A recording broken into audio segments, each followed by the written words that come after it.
So here's how the 2015 grass court swing shapes up as the ATP World Tour goes green.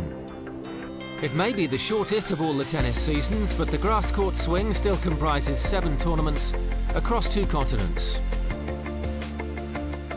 With 2015 seeing the addition of an extra week of grass court action, there's a further chance for the ATP World Tour's top players to familiarise themselves with this unique challenge. It all begins in the second week of June with ATP World Tour 250 tournaments in Holland and Germany. The Mercedes Cup in Stuttgart has a proud history, but this year has made the switch from clay to grass for the first time. Germany's Tommy Haas, making his comeback from injury at the event, was part of the ceremony to mark the change of surface. For 2014 winner Roberto Bautista Agut, the Spaniard proved last year he can star on the grass when he won the Top Shelf Open at Hertogenbosch in Holland. The Aegon Championships in London and the Jerry Webber Open in Halle have both been elevated to ATP 500 status this year. That means extra prestige for 2 fine tournaments and their established grass court venues. At Queen's Club in London last year, Grigor Dimitrov claimed his maiden ATP World Tour title on grass. To be here on that Sunday and having the trophy next to me, I'm honored. Over in Halle, the crowds will flock again to the Jerry Webber Open. It's been a happy hunting ground for Roger Federer over the years. The Swiss superstar has dominated the event over his 10 appearances. 2014 was no different, Federer clinching a superb 7th victory at the tournament. Again, 7 match Federer.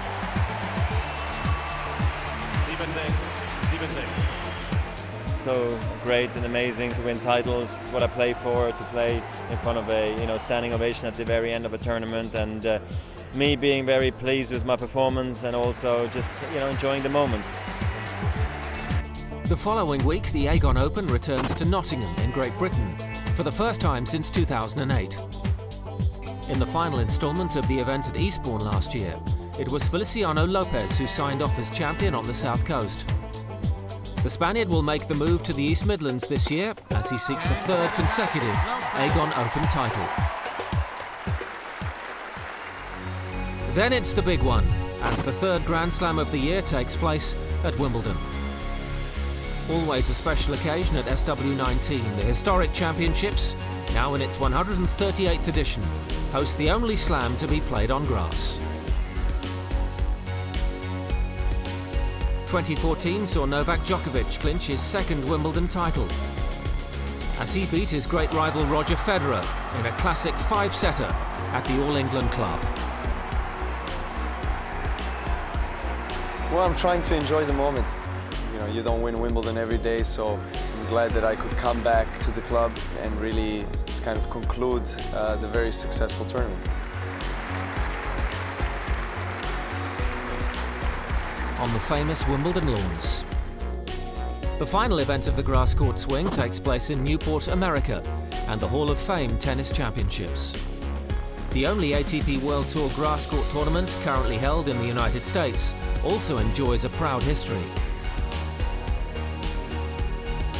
The final last year witnessed former world #1 Leighton Hewitt win the 30th title of his career, defeating another old warhorse, Ivo Karlovic, in the final.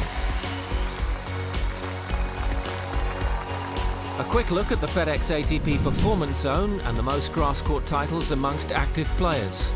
Roger Federer leads the way by some distance with 14, followed by Leighton Hewitt, who has 8, and Andy Murray makes up the top 3 with 5 victories. The grass court season is always something special and will be across all the action on the ATP World Tour.